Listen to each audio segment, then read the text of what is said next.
Francet. Ano daw?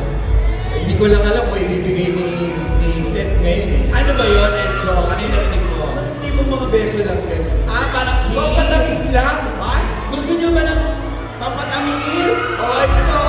Gusto na. Kailangan na natin yan eh. Ako, parang anong gagawin ba? Hindi, sige. Ay, yes! Ganon! Siyempre naman kasama natin ang Francet at tawagin din natin ang ating director ng My Future You, Director Santo Aquino, together with their producer, Miss Rosel Monteverde.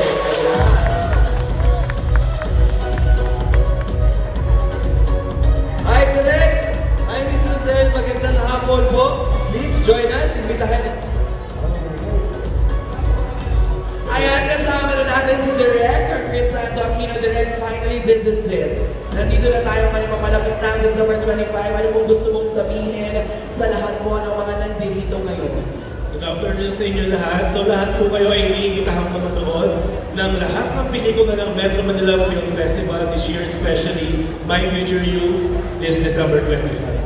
Maraming salamat, Direct Chris. Of course, our producer, Miss Rosel Monteverde. Hello po. Good afternoon, everyone. I'm just so happy to have produced this to the new generation of Lindsay Francet. I'm quite happy with the outcome of the movie. Masayang pelikula pang pamilya at nakaka-love siya talaga for this Christmas. I'd like to everyone to watch My Future You and of course all the films and movies to Metro Manila Film Festival. Thank you.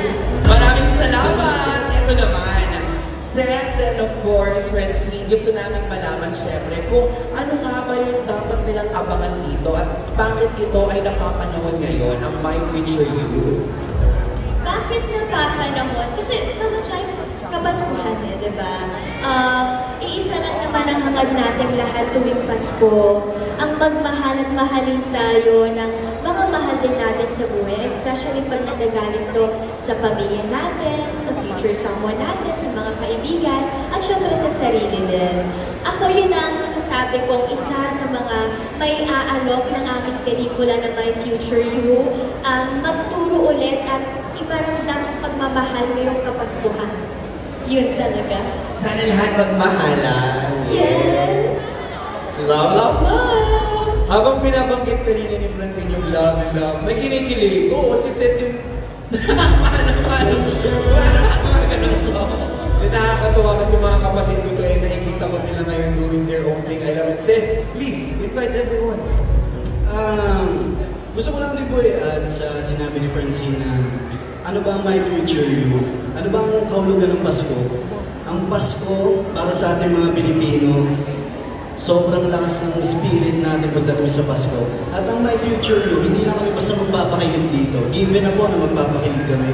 Pero andito ang kwento ng pamilya. Andito ang kwento ng pagiging kontento.